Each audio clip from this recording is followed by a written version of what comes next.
religious leaders, from the emir, from the bishops, from whoever they can. Some of our village markets, there are people, they call them in Hausa yang nakama. They are like agberu in the markets. Whatever anything is not useful to you is not important to you. Politics. What happened in Benue might be political. It still has another tone, not political, dated way back. If you follow history, it's interactive. Not part of Nigeria. Okay. And it will not be good for us. When they gather their people, they tell them, these Hausa people are your enemies. When Hausas gather together, they tell them, these Igbo people are your enemies. When the Yoruba people gather together, they say the same thing. Who are we? We are just from the background. And today, we are here in TSTV. And that is why we must propagate our own. National Discourse, weekdays on NCTV.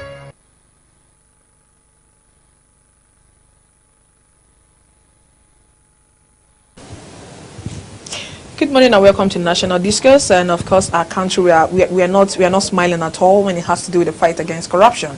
And we'll give it up to the judiciary. We'll still get into that to give them the deserved accolade.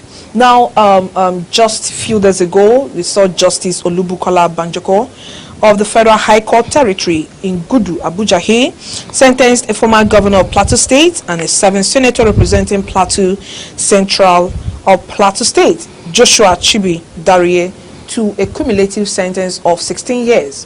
Now, 2 is on misappropriation, and then the other 14 is on breach of trust.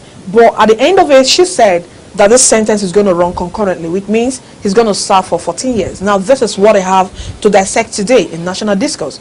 But we'll tell you that you keep watching, and of course, stay glued to your TV, and our number will be hitting the screen very soon. You can call us your contribution or your question. But before I introduce my guest to go for a short break, and when we come back, we move straight into looking at what we have today. Please stay with us. Welcome to National Discourse. Current affairs. We must not extricate anybody from corruption.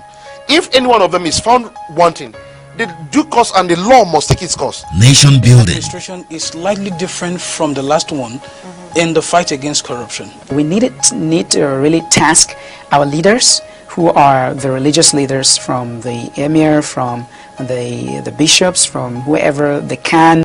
Some of our village markets, there are people, they call them in Hausa yang nakama. They are like agberu in the markets. Whatever anything is not useful to you is not important to you. Politics. What happened in Benue might be political. It still has another tone, not political, dated way back. If you follow history, it's interactive. Not part of Nigeria. Okay. And it will not be good for us. When they gather their people, they tell them, these Hausa people are your enemies. When Hausas gather together, they tell them, these Igbo people are your enemies. When the Yoruba people gather together, they say the same thing. Who are we? We are just from the background. And today, we are here in TSTV. And that is why we must propagate our own. National Discourse, weekdays on NCTV.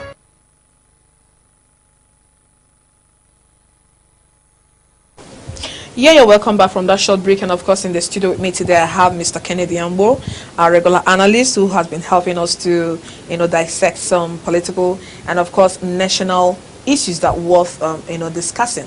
You're welcome, sir. Thank you, Chief, for having me. Good morning. Again today. My now, pleasure. looking at what we have today, this fellow, we are talking about the 7th senator, Dariyye, was, he had 23 count charges against him. And at the end of it all, Justice OLUBUKOLA was able to, relieve him of 8 and leaving 15 for him. And you have 2 bordering on criminal misappropriation, 2 years term, and then you have 14 bordering on breach of trust. I don't know what your reaction to the whole of this is. Well, first of all, must commend the courageous Justice OLUBUKOLA Banjoko for displaying such uncommon feat like no other justice in our country in recent time has displayed. The truth of the matter is that the justice has shown courage And for me, I also look at it as a challenge to a lot of the those at the bench,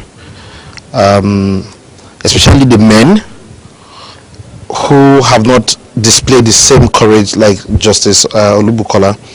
Now, having said that, I think that what we have witnessed in the last 2 weeks now, looking at Jolly Nyame's conviction and also Justice Dariye's conviction, it clearly shows that there is one incorruptible judge who has taken the pain to making sure that Nigerians get justice.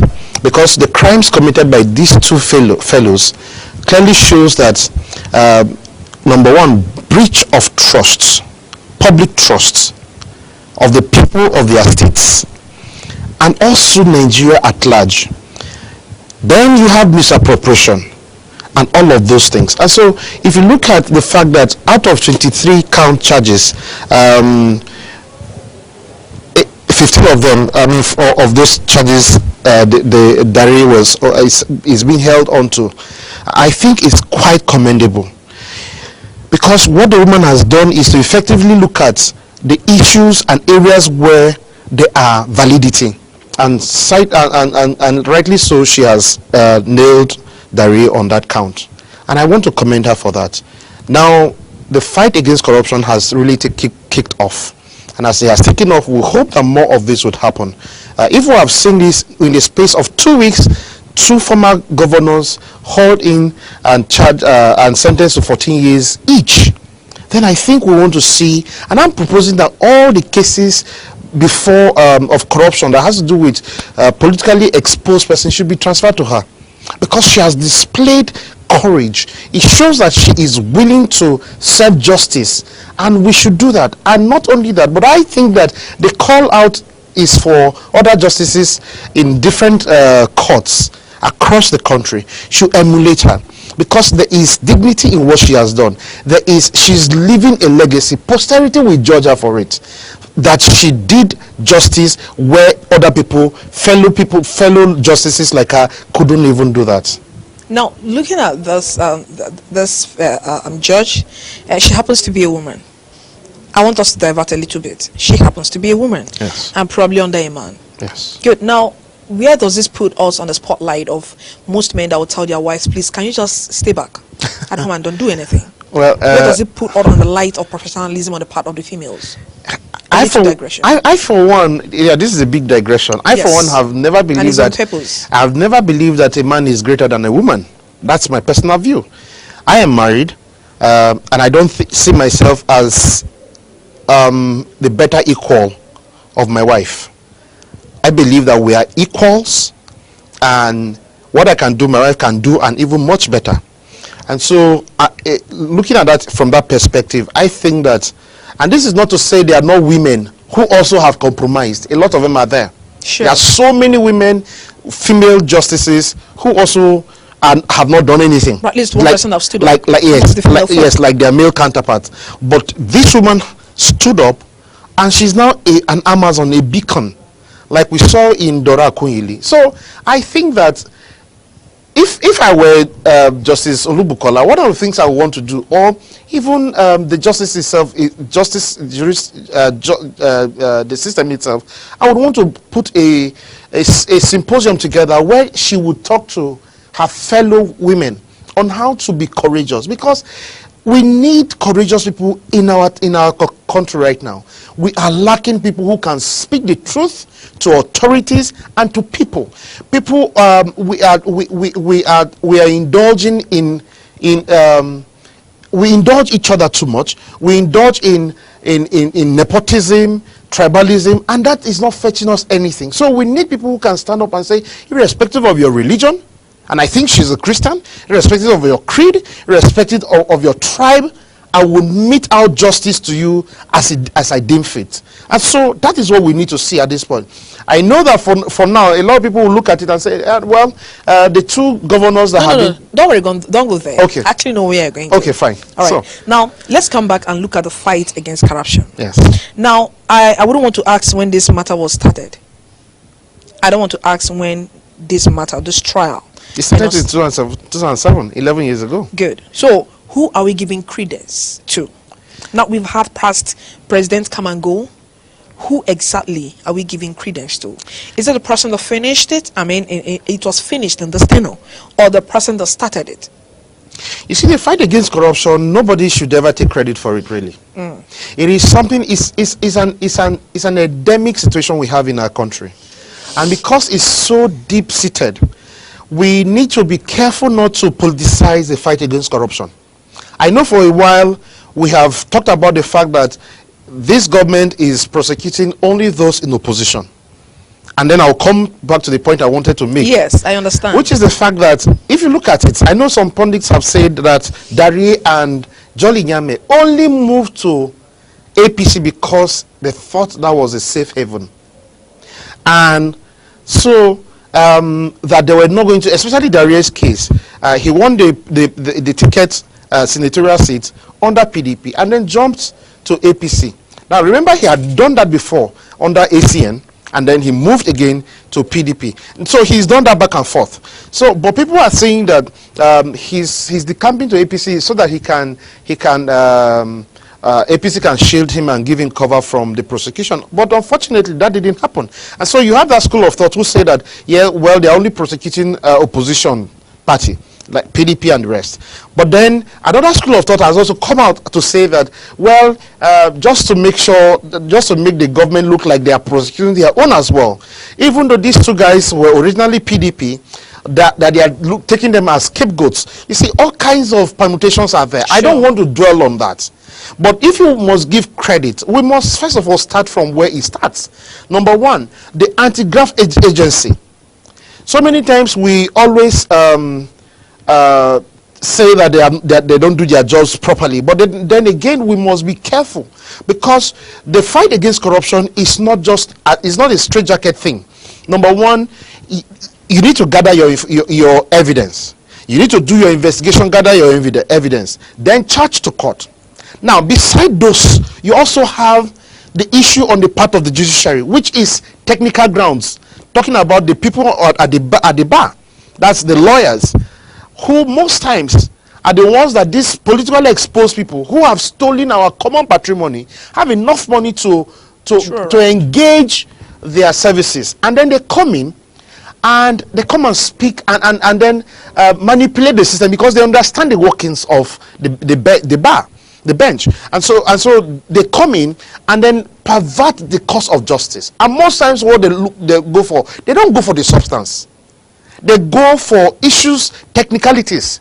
They go for jurisdiction. They go for all kinds of technicalities. And on such grounds, sometimes we have lost cases that have merit, but the merit was not dealt with, but the technicality of it. So we need to look at a holistic reform in the judiciary system. That means the bar and the bench, so that even the lawyers who stand as defense counsels can understand that beside the fact that you need to do your job as a lawyer, is the fact that also this nation needs to move forward.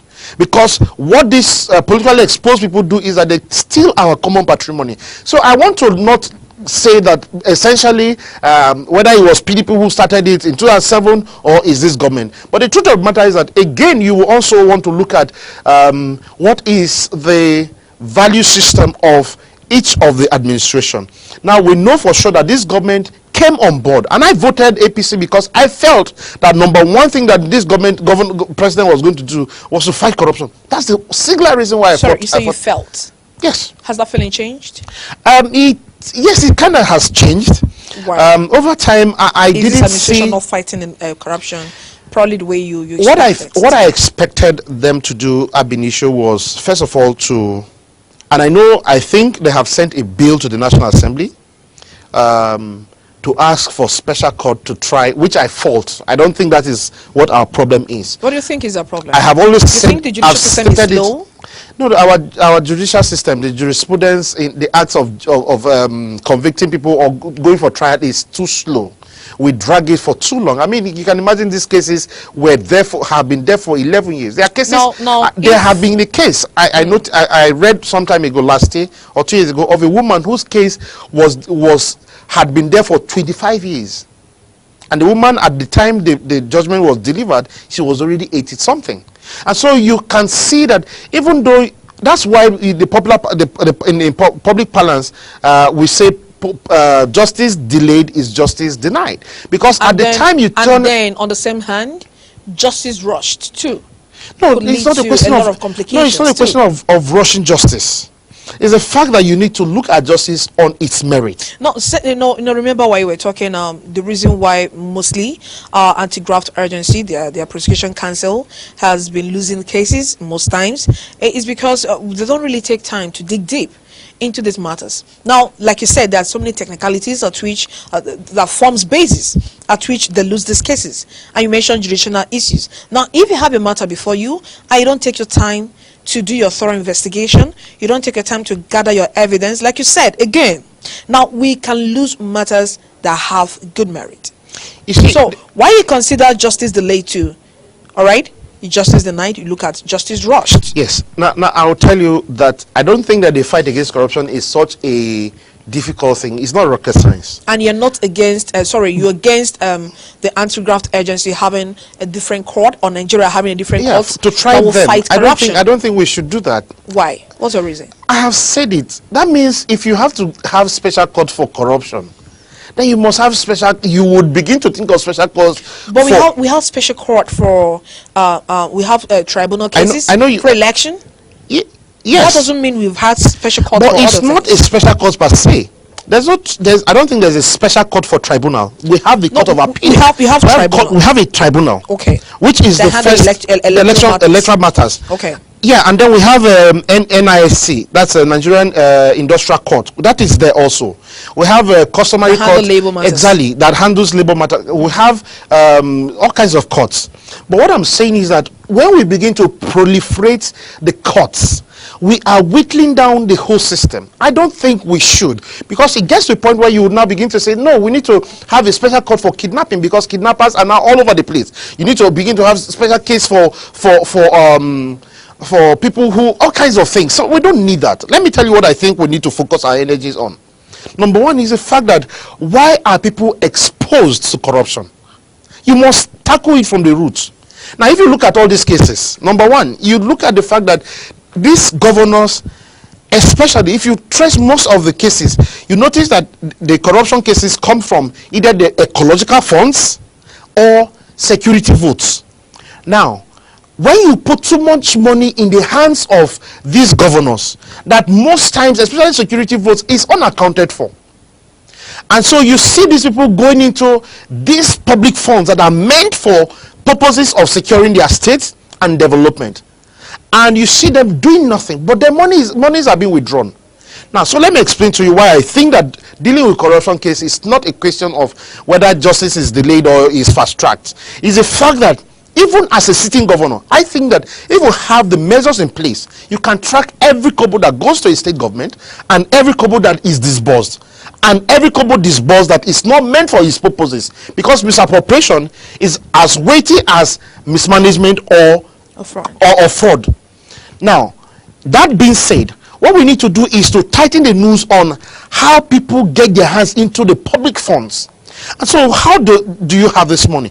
These governors, apart from IGR, that is internally generated funds, revenue, that most states generate, that a lot of times cannot be accounted for, but then the governors dip their hands into it. Apart from that, which is another area we need to look at critically, why would a governor be in control of the internally generated funds of their states? That's a different ball altogether. Then, but let's look at the fact that monies are disbursed from the FAC accounts, that's federal accounts, to the states and local governments. Then you now see that these monies, how do they now move from a state government's account? I imagine there's no proper monitoring of this. No, there's no monitoring, and so the processes are there. Whose responsibility is it? You see, I know that the anti-graft agencies are overwhelmed. They do not have enough personnel, and even the ones they have, training is one of the major problems in our society. Because I can tell you for free that when you employ 10 people to fight corruption and they are not trained, it's like having 10 dull axes that cannot cut down a tree.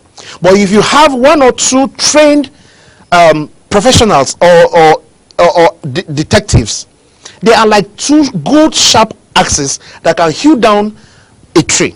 Now, that being said, what we need is not just the human beings or the operatives, it's also their trainings. And I can tell you another thing, and I've mentioned this before, that another thing that slows the processes of this investigation is the fact that most people who are recruited into these organizations are recruited through the back door. No, not just the back doors, or people who are politically exposed that we would in future go and investigate. So let's take a governor for examples. Let's say Governor A State now calls, because that's what happens in Nigeria. CBN, EFCC, ICPC, NDIC. In fact, recently employments have been done or announced, but I can tell you that most of them have already been people that they wanted. That's exactly the background. Yeah, that's the background. Your challenge is the right persons are not put there. The processes are the problem. The processes are the problem. Then training is very, very crucial. Now, when you now bring people who have sympathy or who knew that I was employed by a benefactor, and this benefactor now is now being investigated.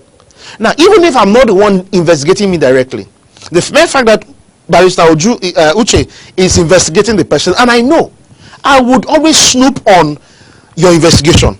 And that's why we see leaked documents from a secure place to these people. How does that come about? It's because they are people who owe their allegiance and loyalty not to the institutions that employ them or the state, which in this case Nigeria, but then their allegiance is to the people who gave them the employment. So we need to deal with these issues. And so the processes that even employ people is fraud, is fraudulent. So we need to open up the space for competence and credibility so that people get in there. And if you got in there by merit and credibility, even if it's your father, the mere fact that they have read the Riot Act to you, it means that even your own father you can investigate. And you see, this is what we need to begin to put in place. Now, why did I say that what I expected this government to have done when they came on board is to go to the base of it? Why do we have corruption? We don't ask those questions. We keep treating the symptom, or sorry, the manifestation, but then we forget to deal with the issues. And the cause is that monies are. There are you have too much money in the hands of these people. In the hands or in circulation? No, not in circulation. Because I know right now, in this now when you say money in the hands of these people, the money is not physically in their hands, but then it's in their accounts. But because they're in control, and the control system is not checked, that's why you have people say, award phony contracts, like the case of Dariye, like we saw. I know that one of the companies that was indicted, Pinnacle Communications Limited, is owned by I don't know whether he's an Edo man. The office is in Asokoro. I didn't see the name of that man mentioned, nor did we see whether the company was even taken to on this same case. Now, I haven't said that. I also need to let us know that it's not only the two governors that were convicted. Another, the Accountant General, former Accountant General of Kebbi State, the person of Muhammad Dakingari, was also sentenced to a 70-year jail imprisonment. Now, what that simply means is that the fight, and he's an APC member, a known APC member. So I think that this government, to an extent, has tried. It's moving towards what we expected them to do. But I think that it's not only the fault of the government, it's also, we must also situate it at the doorstep of the judiciary. All right, now, why so many reactions have trailed this particular move by the judiciary, and of course, I say it again, we give them some measure of accolade. It's for a job well done. They have tried. Now, for a long time, we've not had this kind of very apt judgment, closing earth. And then you're looking at the symbol of legal representation or authority. By the time you move into the court, you see a certain woman that is blindfolded with some skills. Now, we have seen that, come into play in Justice OLUBUKOLA's case. Now, we'll go for a short break, and when we come back, we are looking at most reactions that have trailed to this. Is there any undertone to this? All of this, we'll look at that When we come back from the break, please stay with us.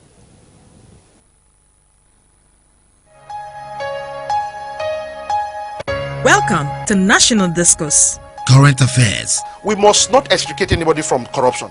If any one of them is found wanting, the due course and the law must take its course. Nation building. Administration is slightly different from the last one in the fight against corruption. We need to really task our leaders, who are the religious leaders, from the emir, from the bishops, from whoever they can. Some of our village markets, there are people, they call them in Hausa yang nakama. They are like agberu in the markets. Whatever anything is not useful to you is not important to you. Politics. What happened in Benue might be political. It still has another tone, not political, dated way back. If you follow history, It's interactive. Not part of Nigeria. Okay. And it will not be good for us. When they gather their people, they tell them, these Hausa people are your enemies. When Hausas gather together, they tell them, these Igbo people are your enemies. When the Yoruba people gather together, they say the same thing. Who are we? We are just from the background, and today we are here in TSTV, and that is why we must propagate our own. National Discourse. Weekdays on NCTV.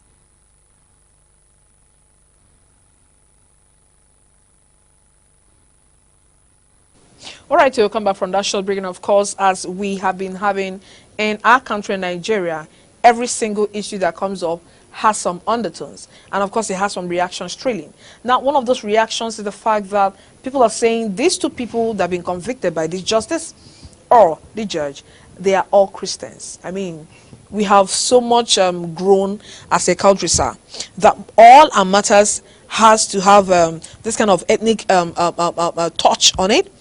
Now, if they were Muslims, Christians would, Muslims, and Muslims would wake up and say it's because they were Muslims. Now, these reactions are coming. This is one of the things I want us to look at too, the political undertone to it. You see, and I have said this severally, that the problem of this country, why we can't move beyond where we are, people say our greatest challenge is corruption. And I said no. Our greatest challenge are the three hydra-headed problems of religion, ethnicity, and tribe. Now, when you look at this, people's loyalties in this country are misplaced. As an individual, Kennedy Angbo, my first loyalty is not to my family. Well, in terms of saying provision and all that, it has to be that. Yes, no, I'm talking about as a citizen, Okay, not as a husband, not as a family man. I'm talking as a citizen. My first responsibility is to the state, Nigeria. That's my first, because what guides me, how I carry out my day-to-day activity, is not it's not my religion, it's not my tribe, it is a constitution of Nigeria. Sure. That is and what if you're stepping out from this country, you don't get to present your state identity card. I don't. It's the nation's identity card. The issue that we keep using these things, and I have advocated that we must abrogate these things in our constitution, in our laws. I think we'll have a call. Okay. Hello? Hello? Yeah, good morning to you. Please, your name and where you're calling from. Hello? Please, your name and where you're calling from. My name is Alfred, calling from Plateau State. Okay. Your contribution, sir. I wanted to ask you on this, on the studio. If this government are fighting corruption, let them start from the cabinet. There are some people that in the cabinet. All right. I can help him complete that. Thank you. Yes, there are some people in the cabinet, and thank you so much for that call. Yes, that they should start this case, the fight from the cabinet. You must understand that government, number one, is in continuum. And so if government is in continuum, there are cases that had been pending in the courts for, like we have seen, 11 years. So you cannot ask them to go and start with their cabinet. Yes, I know, and I have said it on this platform and other platforms before, that there are people within the system right now who must answer to corruption case or cases. And I have mentioned people like the AGF, the Attorney General of the Federation, Abubakar Malami. He's someone whom severally they have even fingered in several cases. And nobody, because he's the chief law of the federation, nobody is questioning him right now. But the truth of the matter is that he will also have his day in court someday. It might not be this government. We have seen other people. We have seen cases. We have seen the former SGF. But you see, the problem is that, can we also agree and say this to ourselves, honestly, that not all the cases can ever go to the courts? That's the truth. Because, well, let me tell you why. We have had backlogs of cases that were not dispensed with, that has not even been mentioned in court. Now we are talking about high profile cases in billions. We've not talked about cases in millions. Then you talk about thousands. All cases, all criminal cases are criminal cases. Listen, I know for sure that this administration also would have its day. They might not have the balls to be able to hold in their own. Those in the executive, like you have rightly mentioned. But suffice to say that you should also agree that people like Bukola Saraki has been in court. That's also part of this administration. We have seen other people taken to court as well in this administration. So we should not just say that this government is not. I don't believe in the fact that the government is doing all it should do. They can do better. There's room for improvement. But then let's wait. I have said it before. If you say this is witch hunting, I believe that every witch will be one day hunted down. So if APC leaves, let's say 2019, and PDP or SDP or ABGA takes over power, then they have the right to go back and visit. But the point is this: even from 1999, there are cases we have not even touched. From 1999, then we have cases even this democratic dispensation we're enjoying. Cases under military, we have not. Some of those cases have not even been mentioned. Yeah, but we saw the president not on cases of corruption now, trying to bring up issues of go and investigate the death of this person. Yes. Something as old as, do you understand? Exactly. Now, it also leaves us to the fact that there's no restriction of time. Time is not... In law, time is not consequential. In law, I'm sure you're a lawyer, you know that. So a case that happened, let me give you a scenario case. Bill Cosby, when we were growing up, we enjoyed his show. You know, he was one person who thrilled us as kids and all that. But you see, he committed some crimes 30 years ago, 25 years ago. He's in his late 70s, and he's answering those calls right now. And so the law is, that's why the justice woman is blind or blindfolded. Because she doesn't respect time, space, or anything. Once your case is mentioned, you would face the law. And another thing is, I would want to add to the caller is, the courts do not judge in absentia. There must be something brought to them. Exactly. So the court is not like a witch or a spirit that goes for matters. So and one of the things about our jurisprudence is that if you as a private citizen of this country, you have evidence on any corruption, on any of the government officials, you are at liberty, sir, to write to the courts or to the investigative institutions and say, listen, I have XYZ. And they can prosecute on that ground. So I don't think that the fight against corruption is just about the government. It's also about the people. Now, having stated that, we were talking about the fact that issue of sentiments coming. Now, I know when Jolly Nyame's case was when he was passed that sentence, the first thing that the people did was back in Taraba in Zing, where he's from, asked that he appeals, which is his constitutional right. I know this matters. Yes, Justice Bukola Banjoko has given this judgment, but then we'll still have appeal. Yeah, sure. So they are entitled to appeal, and then it might go all the way to appeal court, to Supreme Court.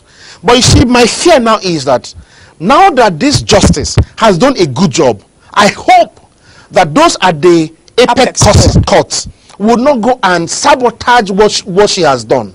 And so there must be, which is why I talked about the fact that there must be synergy between the courts, so that they are on the same page. On the same page doesn't mean that they have to agree on everything. Because every court will still look at the merits fresh. Look at the merits. Yes. And consider that. And they can say that. But what we're saying is that if there is overwhelming evidence, then the court should uphold the judgment of Justice OLUBUKOLA. Now, I know that there are too many cases in courts. Too many people who have stolen, including my former state governor, Suswam, who stole 3 point something billion naira from our coffers. And what do you see? Do you see them buy properties that they do not need? You see them have fleets of, I mean, the last time they raided his house, there were over 40 cars in his garage. And that's in one place. So listen, the point is this. When people come up using the issue of religion, tribe, and ethnicity, I think it's because we are demented. That's why we do that. If you understand the fact that this man stole your common patrimony, money that is meant for your education. If you go to my local government, the general hospital we have in Otukpo right now, sometimes you won't find syringes. Just like the wife of the president talked about the state house clinic. So these things are the reasons why, and these monies are meant for those purposes. You see that schools, children are taking lectures under the trees. Their roofs are leaking, and the teachers are not paid. Healthcare workers are not paid. We don't have drugs in our dispensaries. And you ask and you come and say because it's witch hunt. All right, now just an aside to this, you just mentioned healthcare workers. Let's remember that Johesu, they went on strike for over a month ago, and there was this compromise between them and the federal government. All right, come back to work. We're going to pay your 2 months salary. Now, as of yesterday, they are still begging the government. Please, can you fulfill your promise on this? Please, can you do this and do that? Now, are we saying we coerce people into doing things at the end of the day we don't keep our part of the promise? I have a call for you, sir. Hello, good morning to you. Good morning to you. Hello. Good morning, sir. Please, your name and where you're calling from, please. Okay. Abuja, please, can you speak up a bit? All right, please go ahead. Yes, I wanted to find out. I'm looking for your office for a long time. Sorry? Where can I get your decoder? All right, I will direct you to where you do that. Right now, we are on a program and discussing about a particular topic. Yes. I'll get back to you shortly. Yes, I'm on it too. Secondly, about the case of the Plateau State Governor being detained, being jailed. Okay. Yes, it's a good step for our democracy. All right. Judiciary need to be encouraged. In the past years, we have seen cases piling up, and at the end of the day, they just put down the drain. But this time, they are up to their job at least to show us that we can now speak for ourselves. In America, it has been done. In Japan, in China, many countries, government officials have been jailed. So why should it be a case that people are taking it to be politics? Okay. So you're in support of what happened, right? Yes, I'm part of it. All right. Thank you very much. On to the matter, we'll get back to you on that. Thank you very much. You see, and these are the kind of calls we're looking for, where people would understand that when someone steals, and I belong to a church where we take the issue of pilfering and stealing from public coffers seriously, and I have seen it, where we disgrace publicly, maybe an accountant who dipped his hand into the church's treasury. Listen, and you see, that is a religious institution. But there we do not display this kind of thing we display about our nation. And nobody should jolly in the fact that your state governor, who was entrusted, like Jolly Inyame, for example, like the justice said, your own case, her anger is the fact that you were a reverend or you were a reverend. And it's because of that the public trusted you. So you went there and you betrayed their trust. See, everybody who goes into the public domain space and you steal, what you're doing is that you're taking away the trust of the people in the system, because it's the people who run the system that makes the citizenry to feel like they have they belong in this society.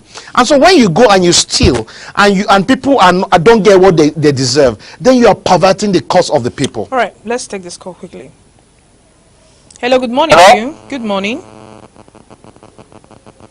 Hello, good morning. Hello? Good morning to you. I can hear you. My name is Marub. I'm calling from Zaria. Okay, sir. Please go ahead. I only want to make a contribution. Go ahead. I think one of the factors that causing corruption in Nigeria is a poor salary. At least government has to do something about it. Look at Nigeria Railway Corporation. How can somebody will be working and be paying 18,000 naira? A civil servant paying 18,000 naira. So how do we then in such a situation, if somebody says something that they can get it back off, I think that they should just encourage people and pay them because they are underpaying staff. You can imagine 18,000 naira. The salary is too poor. All right. Thank you very much for that contribution. That's a very important thing. Now let me react to this caller. The fact that we are paying people 18,000 naira is an absurdity. We should move from where we are. But that is not what is responsible for. Is there any justification for corruption? No, there's no justification for corruption whatsoever. Right. So go ahead. And so but we're looking at high profile right now. These governors take almost $1 million naira every month. Please, I would want you to react to so let's look at the issue of the minimum wage in Nigeria. Yes, if you look at the 1973, 74, 75 recent reforms undertaken by Murtala, after the reforms, it was then that civil servants started stealing, because people were now losing their jobs and discovered that they didn't have anything to fall back on. And so civil servants now started stealing. Can I tell you the truth? Most of the crimes we know about in this country are perpetrated by civil servants. All right. So we need to also look at the remuneration. All right. And that is where we must start it from. All right. That we must give people decent living wage. We don't have that in this country yet. All right, please hold on. Hello, good morning to you. Good morning, ma. Good morning. Can you turn down the volume of your TV set? All right, please go ahead. Your name?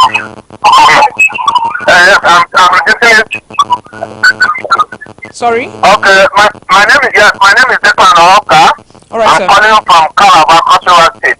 All right, go ahead. Yes, I've been listening to your program and it's quite interesting. Thank you, sir. It's educating the public so much. And God bless you for that. Thank you, sir. Please, I just want to quickly contribute by opposing somebody who talks about who was encouraging corruption by mere the minimum wage of 18,000 naira. God knows, between God and man, you know that nobody that spends 18,000 naira have access to money where they can indulge in. Very true. Oh, we lost that call. Oh, very beautiful point he just said, that people who earn 18,000 naira do not have access. You see, the corruption cases we're talking about are people who have access, and that is where we need to tackle these issues from. How much access do you have to public funds? It is when Uche, you and I cannot steal from the government right now. Because we don't have access. Unless we are now contractors, then we now begin to connive, because no contractor can go and steal money from the government's coffer. That has to be indirect access. And so you see, so someone has to link you to that. No, it is. I can tell you for sure and for free that every corruption case is at the root of it, and those behind it are the civil servants, and that's what we must put our searchlights on. The civil servants are the ones who write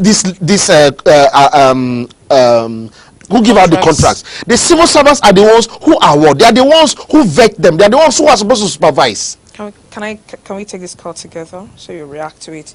Good morning. Good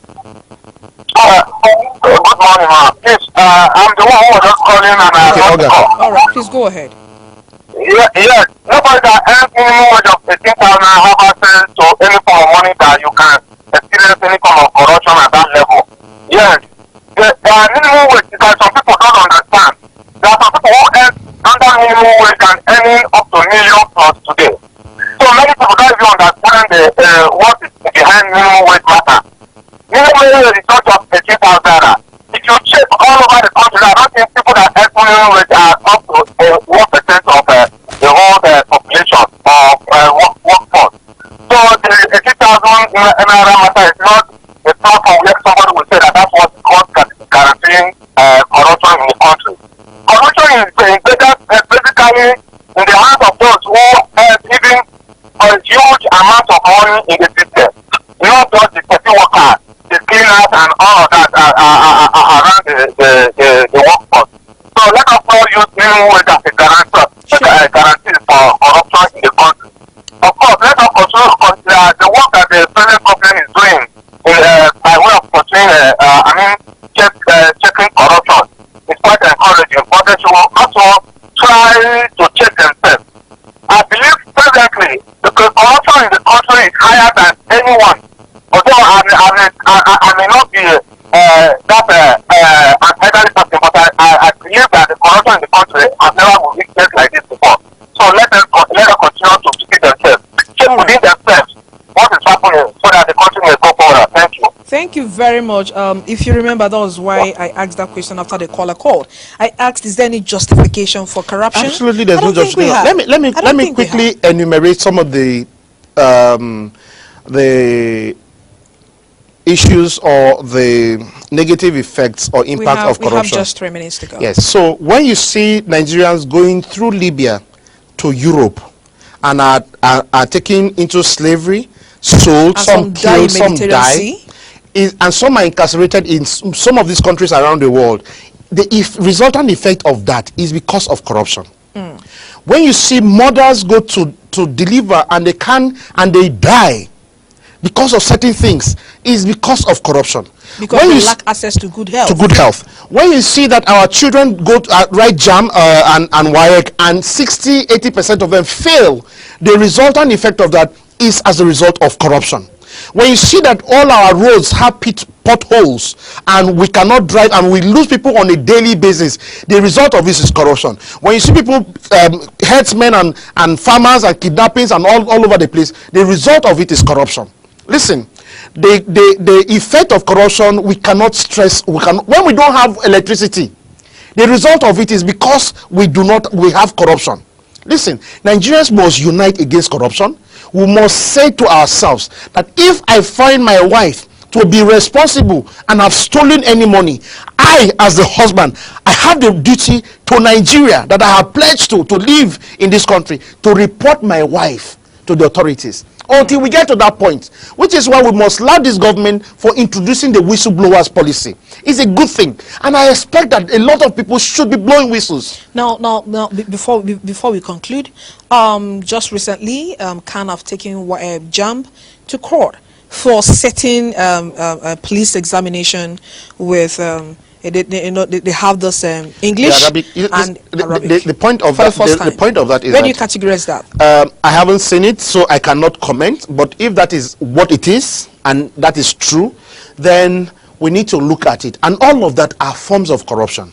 Okay. Listen, what is our lingua franca right now? It's not Igbo. No exam was set in Igbo, no exam was set in Hausa, no exam was set in Yoruba. And it must only be in English. If it's otherwise, then I think we are violating our system. All right. Now, we are actually trying to wrap up. For some calls we are not able to pick, let's remember that tomorrow is, I think tomorrow is Salah starts from tomorrow. Yeah.